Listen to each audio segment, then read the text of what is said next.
Hello guys, तो कैसे हो तुम लोग। मैं हूं तुम्हारा मिराज भाई। तो आज तुम्हारा क्या होने वाला है?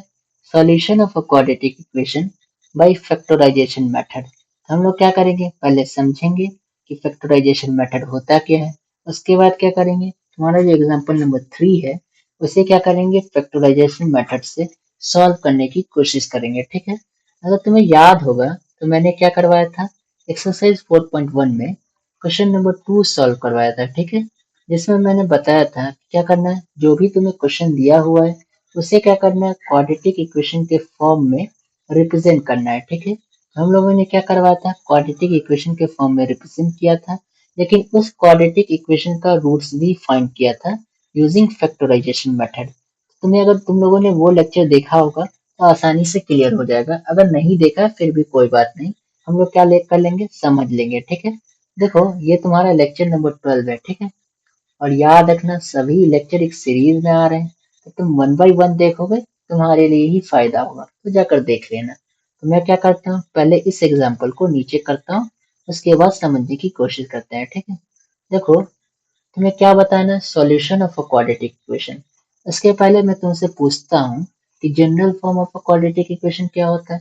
तुम लोग बोलोगे मिराज भैया, a x square plus b x plus c equal to zero, ये क्या होता है, किसी भी क्वाड्रेटिक इक्वेशन का जनरल फॉर्म। ठीक है। अगर तुम्हें याद है तो अच्छी बात है, अगर नहीं याद है कोई बात नहीं। ठीक है। हम लोग क्या कर लेते हैं, इसी इक्वेशन से समझने की कोशिश करते हैं। ठीक है। तो सॉल्यूशन क्या होता है बताओ, तुमसे अगर पूछे कि सॉल्यूशन क्या होता है। ठीक है। तुम्हें ये क्वाड्रेटिक इक्वेशन दिख रहा है, इसमें तुम्हें एक वेरिएबल दिख रही है एक्स। तो एक्स की वो वैल्यू जो क्या कर दे, इस क्वाड्रेटिक इक्वेशन को सेटिस्फाई करे। ठीक है। मान लो इस इक्वेशन का जो सॉल्यूशन है वो अल्फा है। ठीक है। तो अगर x इक्वल टू हम लोग अल्फा रखेंगे तो यहाँ पे आर एच एस कितना है तुम्हें दिख रहा होगा, कि आर एच एस में जीरो है। ठीक है। तो एल एच एस में भी क्या आ जाएगा बताओ, जीरो आ जाएगा। अगर आर एच एस की वैल्यू जीरो है तो एल एच एस की वैल्यू भी क्या आ जाएगी, जीरो आ जाएगी। तो तुम लोग बोल सकते हो सॉल्यूशन क्या होता है, वेरिएबल एक्स की वो वैल्यू जो क्या करते, किसी भी क्वाड्रेटिक इक्वेशन को सेटिस्फाई करते हैं। ठीक है। तो क्या बोलना, द वैल्यू ऑफ वेरिएबल, और यहाँ पे वेरिएबल क्या है बताओ, एक्स है। ठीक है। एग्जाम्पल एक्स विच सेटिस्फाई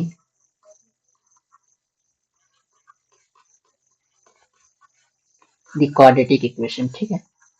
जो क्या कर दे, वहाँ जो क्वाड्रेटिक इक्वेशन है उसे क्या करे, सेटिस्फाई करे। तो हम लोग क्या बोलेंगे, उसे क्या बोलेंगे, सॉल्यूशन। अब तुम लोग सोच सकते हो एक और वर्ड आता है क्या, रूट्स। रूट्स क्या होता है, सॉल्यूशन को ही हम लोग क्या बोलते हैं, रूट्स बोलते हैं। ठीक है। समझ में आया? सॉल्यूशन ही तुम्हारा क्या होता है, रूट्स होता है। अगर तुम्हें क्वेश्चन में दिया हुआ है कि सॉल्यूशन फाइंड करो, फिर भी तुम लोग रूट्स ही फाइंड करना। अगर तुम्हें दिया हुआ है कि रूट्स फाइंड करो, फिर भी क्या करना, सॉल्यूशन ही फाइंड करना। यानी एक्स की वो वैल्यू फाइंड करना जो एलएचएस को भी जीरो कर दे, और राइट में आरएचएस में पहले से ही क्या होगा, तुम्हारा जीरो होगा। ठीक है। हम लोग क्या करते हैं, एक एग्जांपल से समझने की कोशिश करते हैं। तुम्हारा एग्जाम्पल क्या दिया हुआ है बताओ, इस एग्जाम्पल को मैं कॉपी करता हूँ। ठीक है। यहाँ कॉपी कर लूँ, हाँ। एक मिनट, मैं क्या करता हूँ, इसे और बड़ा करता हूँ। अब तुम्हें अगर कोई बोले कि इस क्वाड्रेटिक इक्वेशन का रूट्स वन है या सॉल्यूशन वन है, यानी x इक्वल टू वन पे क्या होना चाहिए, एल एच एस भी जीरो होना चाहिए और आर एच एस भी जीरो होना चाहिए। ठीक है। अगर ऐसा कंडीशन फॉलो हो रहा है तो हम लोग बोल सकते हैं क्या, कि इस क्वाड्रेटिक इक्वेशन का जो रूट्स है वो क्या है, वन है। ठीक है। तो हम लोग क्या करते हैं, x की वैल्यू वन पुट करके देखते हैं एल एच एस में क्या हो रहा है बताओ, टू इंटू वन का square minus three into one plus one. ठीक है। ये क्या हो जाएगा, टू इंटू वन हो जाएगा, आई मीन टू हो जाएगा, यहाँ पे माइनस थ्री, यहाँ पे प्लस वन। टू वन क्या होने वाला है, थ्री होने वाला है, और minus three as it is, ये क्या हो जाएगा, जीरो। तुम लोग बोल सकते हो क्या, एल एच एस की वैल्यू क्या आ गई, जीरो आ गई, और आर एच एस की वैल्यू पहले से क्या गिवन था, जीरो गिवन था। ठीक है। यानी इस इक्वेशन का सॉल्यूशन क्या है तुम्हारा, एक्स इक्वल टू वन है। अगर तुमसे कोई बोले कि x इक्वल टू जीरो भी क्या है, इस इक्वेशन का सॉल्यूशन है, तो हम लोग क्या करेंगे, चेक करके देखेंगे। चेक कैसे करेंगे बताओ, इसमें x की वैल्यू जीरो पुट करके देखेंगे, और देखेंगे कि LHS भी जीरो हो रहा है या नहीं। ठीक है। तो LHS क्या है तुम्हारा, LHS मैं क्या करता हूँ और लेफ्ट में करता हूँ। ठीक है। LHS की वैल्यू क्या है, टू एक्स स्क्वायर है माइनस थ्री एक्स है प्लस वन है। तुम्हें कोई बोल रहा है क्या कि इस इक्वेशन का जो जीरो है वो क्या है, आई मीन रूट्स है वो क्या है, जीरो है। ठीक है, करके देखते हैं। 2 इंटू क्या होता है, zero, minus 3 into zero plus 1, क्या आ रही है बताओ, ये तो जीरो आ जाएगी। 2 इंटू जीरो क्या होती है, जीरो। 3 इंटू जीरो क्या होगी बताओ, जीरो, प्लस 1 क्या आ रही है बताओ, 1। तो एलएचएस की वैल्यू तुम्हें क्या आ गई बताओ, 1 है। और आरएचएस की वैल्यू पहले से गिवन है, क्या है, R H is equal to तुम्हारा जीरो है। देखो, तुम्हें x इक्वल टू जीरो क्या इस इक्वेशन को सेटिस्फाई कर रहा है, नहीं कर रहा है, यानी तुम्हारा जीरो इसका सॉल्यूशन नहीं है। तो अगर तुमसे कोई बोले सॉल्यूशन क्या होता है, तो x की वो वैल्यू जो क्या करे, इस क्वाड्रेटिक इक्वेशन को सेटिस्फाई करे। ठीक है, अब हम लोग तो ये करके नहीं देखेंगे ना कि x की क्या क्या वैल्यू होगी, चेक कर करके नहीं देखेंगे। हम लोग डायरेक्ट फाइंड करेंगे कि x क्या क्या वैल्यू होने वाली है जो क्या कर दे, इस इक्वेशन को सेटिस्फाई कर दे। यानी हम लोग क्या करेंगे, डायरेक्ट सॉल्यूशन फाइंड करेंगे। तो इसका कई मेथड होता है। पहला कौन सा मेथड है, फैक्टराइजेशन मेथड। हम लोग देखते हैं फैक्टराइजेशन मेथड से कोई भी क्वेश्चन कैसे सॉल्व होता है। मान लो तुम्हारा एक जनरल फॉर्म है, x square plus b x plus c equal to zero. ठीक है, ये तुम्हारा क्या है, general form of quadratic equation. और हमें कोई क्या बोल रहा है कि इस क्वाड्रेटिक इक्वेशन का जीरो फाइंड करना है। तो इसमें हमें क्या करना होता है, पहले जो भी इक्वेशन दिया होगा उसको इस फॉर्म में लिख देना। ठीक है, देखना कि जनरल फॉर्म में है या नहीं, अगर नहीं है तो क्या करना, इस फॉर्म में लिख देना। उसके बाद क्या करना, ये तुम्हें कोफिशिएंट ऑफ एक्स दिया हुआ है यानी बी, उसको क्या करना है, स्प्लिट करना। मान लो हम लोग क्या कर रहे हैं, इस बी को एम और एन में स्प्लिट करते हैं। ठीक है, ऐसे करना होगा कि सम क्या होना चाहिए, I mean m plus n क्या होना चाहिए, कोफिशिएंट ऑफ एक्स। और यहाँ पे कोफिशिएंट ऑफ एक्स क्या है बताओ, बी है। और तुम्हारा प्रोडक्ट क्या होना चाहिए, I mean m into n क्या होना चाहिए बताओ, कोफिशिएंट ऑफ एक्स स्क्वायर, यहाँ पे क्या है, ए है। ठीक है, इनटू कांस्टेंट टर्म क्या है बताओ, सी है। समझ आ रहा है। अब तुम लोग बोलोगे मिराज भैया हमें एम कैसे पता चलेगा और एन कैसे पता चलेगा। ठीक है, इसके लिए क्या करना होगा, ये तुम्हें जो प्रोडक्ट आया है उस प्रोडक्ट का क्या करना, प्राइम फैक्टराइजेशन करना, वहां से हमें कुछ ना कुछ आइडिया मिल जाएगा। तो चलो देखते हैं आइडिया कैसे मिलता है और एम और एन की वैल्यू क्या होती है। ठीक है, तुम्हारा एग्जाम्पल क्या है बताओ, एग्जाम्पल नंबर 3। ये एग्जाम्पल क्या बोल रहा है, find the roots of the quadratic equation 2x² minus 5x plus 3 equal to 0 by factorization method. ठीक है, तो हमें क्या करना है, इस इक्वेशन का क्या करना है, रूट्स फाइंड करना है, आई मीन सॉल्यूशन फाइंड करना है। ठीक है, अगर रूट्स दिया हो तो हमें क्या करना होगा, सॉल्यूशन ही फाइंड करना होगा, क्योंकि रूट्स और सॉल्यूशन दोनों 99% सेम ही चीज है। ठीक है, अगर कोई बोले रूट्स फाइंड करना है यानी एक्स की वो वैल्यू फाइंड करना है जो पूरे इक्वेशन को सेटिस्फाई करे। ठीक है, हम लोग क्या करते हैं, prime factorization I mean factorization method से इसे सॉल्व करने की कोशिश करते हैं। देखो तुम्हारा इक्वेशन क्या दिया हुआ है बताओ, 2x², एक मिनट रुक जाओ, क्या गिवन है, 2x² है माइनस 5x है प्लस 3 इक्वल टू 0। मैं पहला क्वेश्चन है इसे क्या करता हूँ, बहुत प्यार से समझाने की कोशिश करता हूँ, क्योंकि तुम्हें इसी वीडियो में समझ में आ जाना चाहिए। इसके बाद मैं इतना प्यार से नहीं समझाऊंगा। ठीक है, देखो यहाँ पे कोफिशिएंट ऑफ x क्या है, पहले तो तुम लोग देख लो, ax² plus bx plus c equal to 0 इसके फॉर्म में है, हाँ है। और ए की क्या वैल्यू है, 2 है, बी की क्या वैल्यू है, -5 है, और सी की क्या वैल्यू है बताओ, 3 है।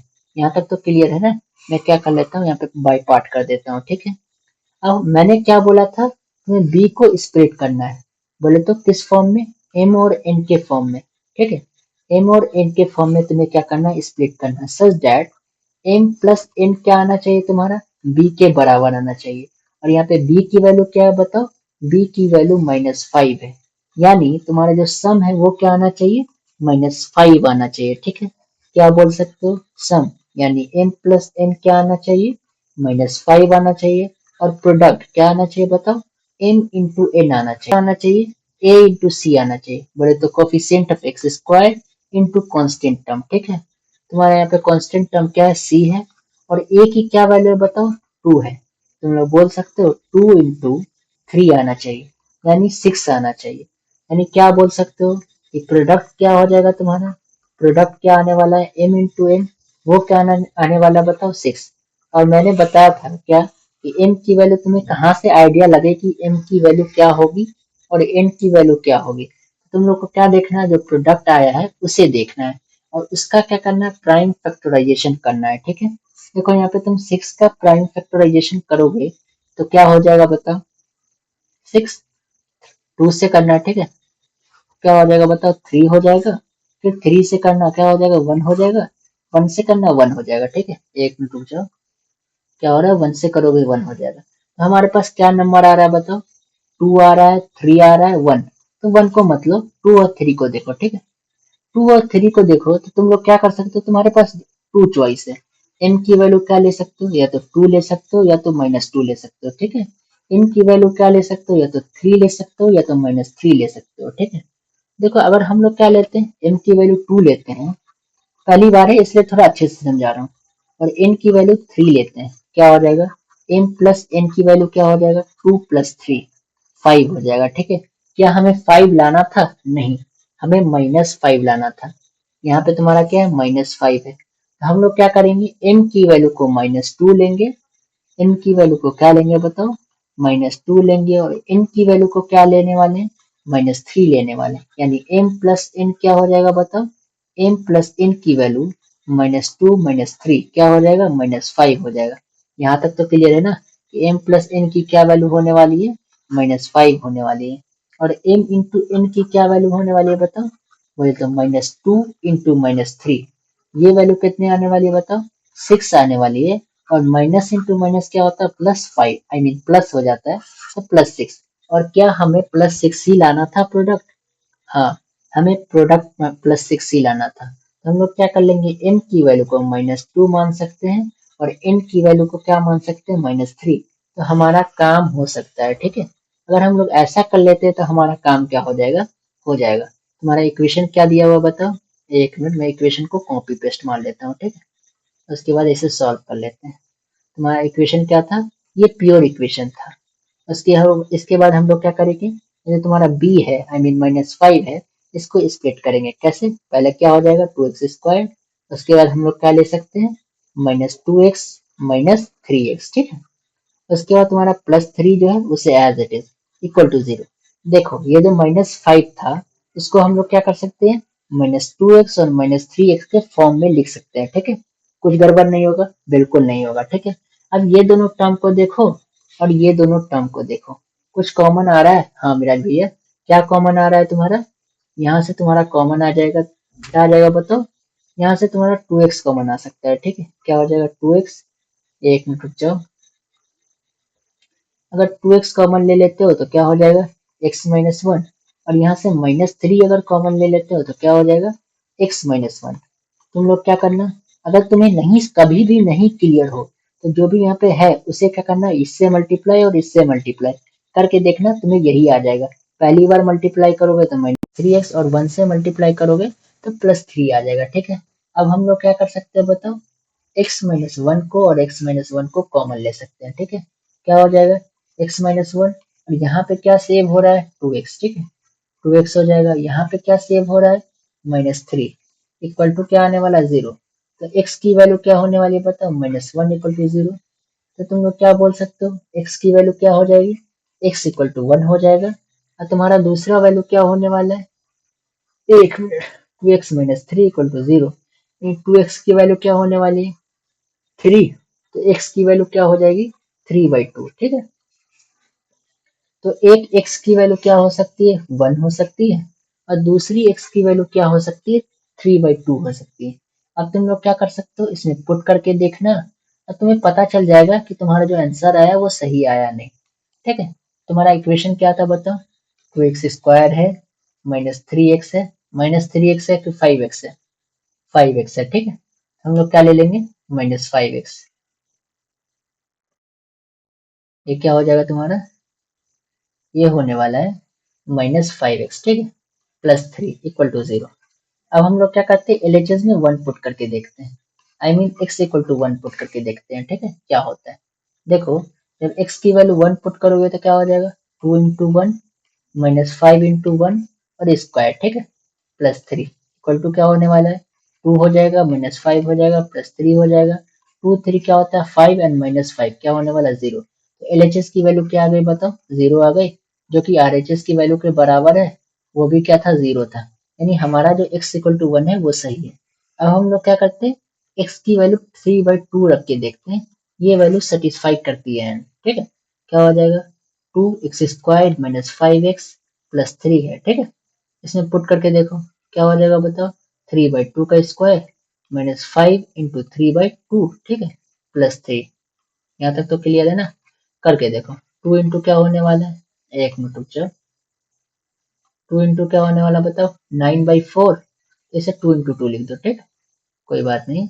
इसे क्या लिख सकते हो, -5 × 3 क्या होने वाला है, -15/2। ये क्या होने वाला है, +3। ये 2 से 2 कटने वाला है, ये क्या हो जाएगा देखो, मैं तुम्हें दिखाता हूँ। यहाँ पे क्या लिख सकते हो, 9/2 -15/2 +3 है, ठीक है। इसके नीचे कुछ नहीं है तो 1 है। अब क्या हो जाएगा, पूरे का एलसीएम क्या हो जाएगा, 2 होने वाला है। 2 से 2 कितने टाइम में आता है, 1 टाइम में, 9 हो जाएगा। 2 से 2 कितने टाइम में आता है, 1 टाइम में, तो यहाँ पे -15 हो जाएगा। और 1 से 2 कितने टाइम में आता है, 2 टाइम में, मतलब 2 × 3 क्या हो जाएगा, 6 होने वाला है, ठीक है। अब तुम लोग क्या कर सकते हो, इसे ऐड कर सकते हो। 9 + 6 क्या होता है, 15 -15 क्या हो जाएगा बताओ, 2 इक्वल टू क्या होने वाला है, 0/2 इक्वल टू क्या होने वाला है, 0। देखो, जीरो को किसी भी चीज से डिवाइड करोगे तो क्या हो जाएगा, 0 आएगा। यानी एलएचएस की वैल्यू क्या आ गई बताओ, 0 आ गई। और आरएचएस हमारा पहले से क्या था, 0 था। आरएचएस की वैल्यू पहले से क्या थी, 0 थी। इसका मतलब x = 3/2 क्या है, इसका सॉल्यूशन है। यानी x = 1, क्या बोल सकते हो तुम लोग, क्या बोल सकते हो, x = 1 और एंड 3/2 इसका क्या है, सॉल्यूशन है। समझ में आ गया ना। हम लोगों ने चेक करके भी देख लिया, तुम हमेशा चेक करके मत देखना, लेकिन मैं तुम्हें क्या किया हूँ, कॉन्फिडेंट लाने के लिए चेक करवा दिया। अब हम लोग क्या करते हैं, एक बार रिवाइज कर लेते हैं हम लोगों ने कैसे सॉल्व किया, ठीक है। ये तुम्हारा इक्वेशन दिया हुआ था, ठीक है। हम लोगों ने क्या किया, एक मिनट नीचे दिखाता हूँ, यहाँ नहीं है बल्कि तुम्हारा यहाँ है, ठीक है। ये तुम्हारा इक्वेशन गिवन था। हम लोगों ने -5x को -2x एंड -3x में स्प्लिट किया, ठीक है। सम करके देखना यही आ जाएगा, और प्रोडक्ट करके देखना 3 × 2 आई मीन 2 × 3 क्या होता है, 6 करके देखना यही आएगा, ठीक है। अब हम लोगों ने क्या किया है, इसको देखा है और इसको देखा है। यहाँ से 2x कॉमन और यहाँ से -3 कॉमन। जब यहाँ पे 2x कॉमन लोगे तो क्या बचने वाला है, x बचने वाला है, और यहाँ पे -1 बचने वाला है, ठीक है, जो कि तुम्हारा यहाँ आ रहा है, ठीक। उसके बाद हम लोग क्या करेंगे, ये दोनों जो टर्म दिया हुआ है इसमें से -3 कॉमन लो, तुम्हें क्या दिखेगा, x-1 दिखेगा इंटू 3। तुम्हें देखो यहाँ पे x-1 है और यहाँ भी तुम्हारा x-1 है। x-1 को क्या कर सकते हो, कॉमन ले सकते हो। यहाँ क्या सेव हो रहा है, 2x, हम लोगों ने 2x लिखा। यहाँ क्या सेव हो रहा है, -3, तो हम लोगों ने -3 लिखा इक्वल टू 0, ठीक है। उसके बाद क्या करना, x-1 इक्वल टू 0, तो x की वैल्यू क्या हो जाएगी, 1 हो जाएगी। एंड 2x-3 इक्वल टू 0, तो x की वैल्यू क्या हो जाएगी, 3/2 हो जाएगी। यानी हमारा सॉल्यूशन क्या हो जाएगा, 1 हो जाएगा और 3/2 हो जाएगा, ठीक है। हम लोग क्या करते हैं, पहला क्वेश्चन है इसीलिए हम लोग क्या कर रहे हैं, इसको चेक करके भी देख रहे हैं। चेक करके देखना, x इक्वल टू 1 एलएचएस में पुट करना, ठीक है। एलएचएस तुम्हारा क्या है, ये पूरा तुम्हारा एलएचएस है। इसमें पुट करोगे तुम्हें क्या आ जाएगा, 0 आ जाएगा, ठीक है। यानी एलएचएस भी 0 है और आरएचएस पहले से ही 0 था, ठीक है। इसका मतलब हमारा जो वैल्यू आया है वो बिल्कुल सही है, यानी x इक्वल टू 1 इसका एक सॉल्यूशन है। अब हमारा दूसरा इक्वेशन क्या आया था, दूसरा सॉल्यूशन क्या आया था, x इक्वल टू 3। तो हम लोगों ने क्या किया, 3/2 इसके अंदर पुट करके देखा, और हम लोगों ने जब सॉल्व किया तो हमें क्या मिला, यहाँ पे भी x इक्वल पूरा वैल्यू 0 आ गया। यानी LHS क्या आ गया बताओ, 0 आ गया, और RHS पहले से ही 0 था। इसका मतलब 3/2 क्या है, इस इक्वेशन का सॉल्यूशन है, ठीक है। आई होप सारी बातें क्लियर हो चुकी होगी। तुम लोग क्या कर सकते हो बताओ, लाइक कर देना, सब्सक्राइब कर देना और दोस्तों के साथ शेयर भी कर देना, ठीक है। All the best.